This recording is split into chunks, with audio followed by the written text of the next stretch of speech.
Magandang araw sa ating mga kababayan from Luzon, Visayas at Mindanao. Ito po muli ang inyong lingkod, ang Munting Tinik. Ngayon, pag-usapan natin itong mainit-init na balita sapagkat nakarating po sa atin na bukas sa ganap na alas 9 ng umaga sa Club Pilipino gaganapin ang isang press conference na pamunuan na naman muli ni Chavez Singson. So alam naman natin na nakailang presko na si Chavez at ang punteriya ni Chavez ay ang Pangulong Bongbong Marcos. Pero dinagdagan niya pa sapagkat ang kanyang preskon bukas sa ganap na alas 9 ng umaga sa Club Pilipino ay laban kay Congressman Sandro Marcos at kay Pangulong Bongbong Marcos. Okay, about po sa maanumalyang project sa Ilocos. Yun ang target na naman ng kanilang tinatawag na presscon.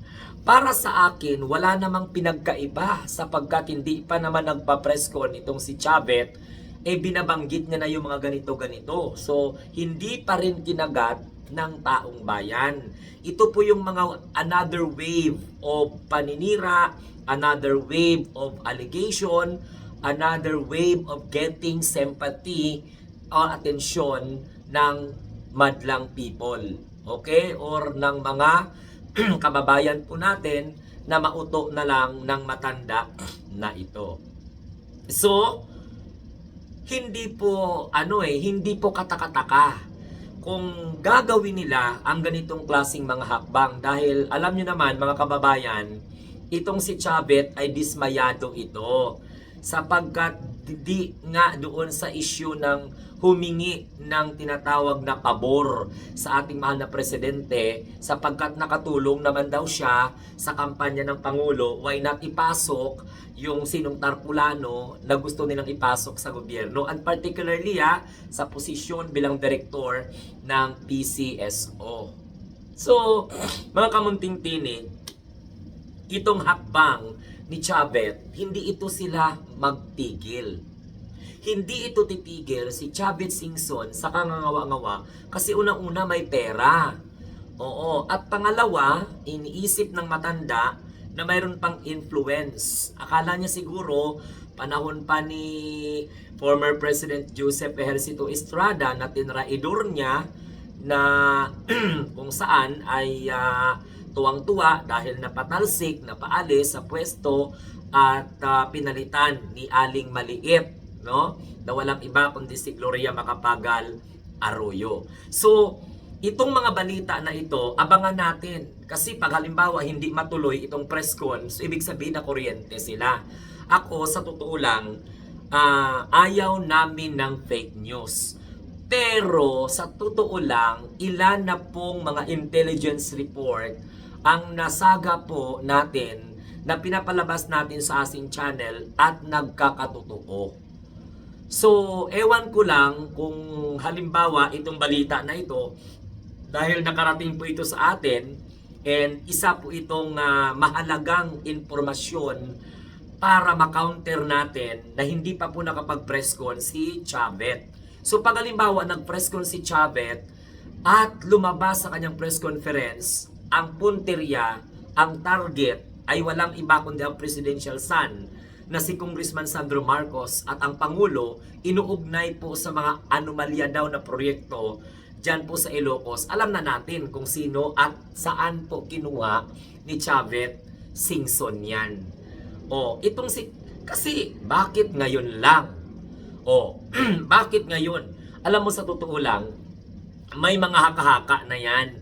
Ginawa na nila yan, nag-present siya during that time nung una-una niyang press con, nung nanghikayat siya ng mga kabataan, nabanggit niya na itong mga bagay na ito.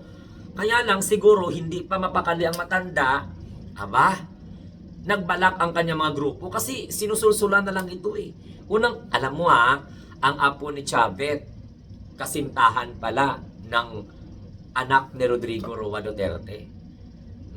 So, bakit nagtatampo itong si Chavez sa gobyerno ngayon? Ito dahil hindi napagbigyan ng kanyang pabor. Ang Pangulo hindi nagbibigay ng mga pabor-pabor pag alam niya na hindi po qualified.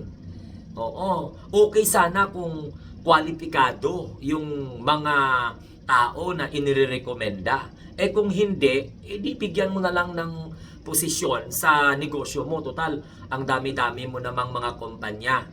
No? Pero sa punto na ito, titingnan natin kung magmintes itong intelligence report dahil klarong-klaro mayroon pong nakalagay na bukas alas 9 ng umaga sa Club Pilipino. So abangan natin kasi ano yan saan kaya galing? Sino kaya ang nagbigay kay Chavit Singson ng mga dokumento ng mga ganyan-ganyan na hanggang ngayon wala rin silang napapatunayan. Basta sisimulan na talaga nila targetin ang presidential son. Kasi malakas si Congressman Sandro O syempre, para halimbawa hindi makabalik ang mga Marcos sa sobrang galit nitong mga tao na ito, isisirain nila yung presidential son. Pero hindi pa rin mananaig kung ano po ang kanilang kagustuhan. Dahil kilalang kilala na po ng sambayanang Pilipino ang gustong kumalaban sa administration, ang gustong pabagsakin ang ating Pangulong Bongbong Marcos. Kilalang kilala na natin. Actually si Chavit, natagpo ito na isa sa mga funder. Isa ito sa mga nagpupundo. Na nabanggit sa balita nagpupundo. At klaro naman talaga yung interest ni Chavit. Kasi si Chavit nga noong nagkaroon ng rally, nanawagan ito sa mga kabataan na wag na kayong pumasok. Diba? Magwelga na kayo hanggat hindi bumaba sa pwesto ang mga namumuno. Kasi gusto niya bumaba sa pwesto ang namumuno para sa pamamagitan ng hindi pagpasok ng mga kabataan sa kanilang pag-aaral. Sa kanilang silid-aralan. Yun ang target nitong si Chavit na ito. Ewan ko nga bakit hindi pa matahimik ito no? Mahirap pala talaga yung umasa ka pagkatapos hindi mo nakamit yung gusto mo, nagtatampo ka sa mga taong akala mo pagbigyan yung kawalang hiyaan ninyo. Hindi po. So ngayon, flash report. Mainit-init po na ito na balita dito po sa channel ng Munting Tinig. So abangan natin. Kasi nung nakaraan, 'di ba, nalaman nga natin na merong what you call this, meron ngang mga grupo ng mga kabataan na ginamit. Hindi nila nagawang patalsikin si Pangulong Bongbong Marcos doon sa mga nakamaskara ng mga kabataan, mga nakabonet nung rally. Ito na naman ang gagawin nila. So magpapasabog na naman sila ng mga dokumento, bla bla bla. Pilit nilang ikunukunek. Kasi sirain nila ang presidential son, lalong-lalo na si Congressman Sandro Marcos, sirain nila yung Pangulo para magalit ang taong bayan sa gobyerno. So ganun ang nagagawa ng pera. At alam natin kung sino-sino yung mga nasa likod ng ganun. Abangan natin kung sino yung magiging kasama ni Chavit. Si Chavit Singson lang ba ang magpapapress con bukas? Or mayroon pa po siyang mga kasama? Kahit ano pang gawin ninyo lagi, mabubulgar at mabubulgar talaga kayo kasi may mga divine intervention na malalaman.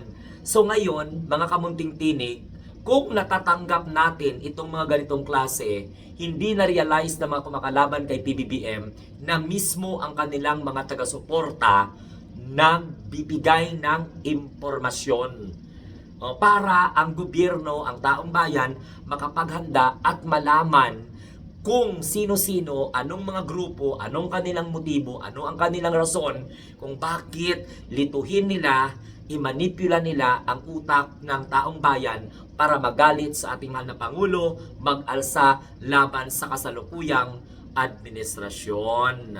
So yun po talaga ang mangyayari sapagkat by hook or by crook, hindi titigil itong mga demonyo na ito na papapawagsak si PBBM dahil bistado po ng administration na ito ang karakas, lalong-lalo na ang mga kaalyado ng mga Duterte sa korupsyon.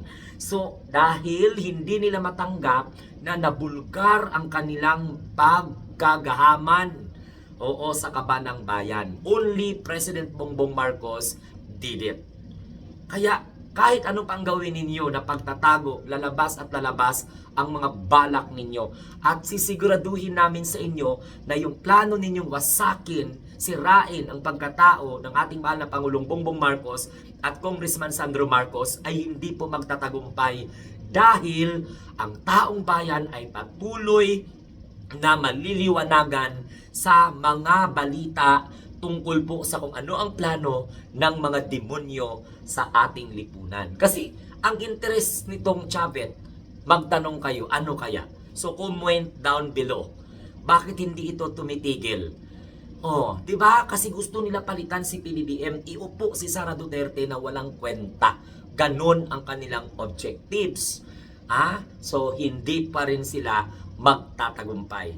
Another failure na naman sa part nitong mga buwisit na ito. Kung sakasakali. Basta tandaan ninyo, bukas daw ng umaga, alas 9 sa Club Filipino, magkakaroon daw po ng press con itong si Chavez Singson at ang target po ay ang sirain si Pangulong Bongbong Marcos, si Congressman Sandro Marcos sa pamamagitan ng pagpipresenta ng mga dokumento na may kinalaman daw di umano sa anomalya sa Ilocos Sur or sa Ilocos Norte. Pero abangan natin yan. Abangan po natin yan. Kasi yun ang gawain nila Sirain nila yung mag-ama. Dahil hindi nila kayang patalsikin. Ang gusto nila i-manipulate ang utak ng tao para magalit sa Pangulo, magalit sa gobyerno, at umaasang maiupo ang walang kwentang Vice President. Did you get the point? So, abangan po ninyo yan kung magkakatotoo. Basta sinasabi ko lang sa inyo, we received that intel report.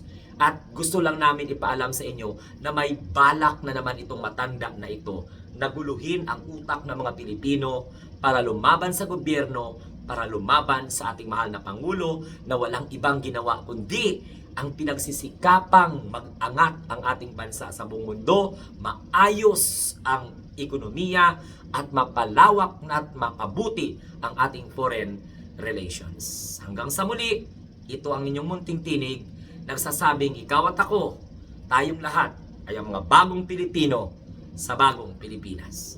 Please continue support our President laban sa mga demonyo sa ating lipunan.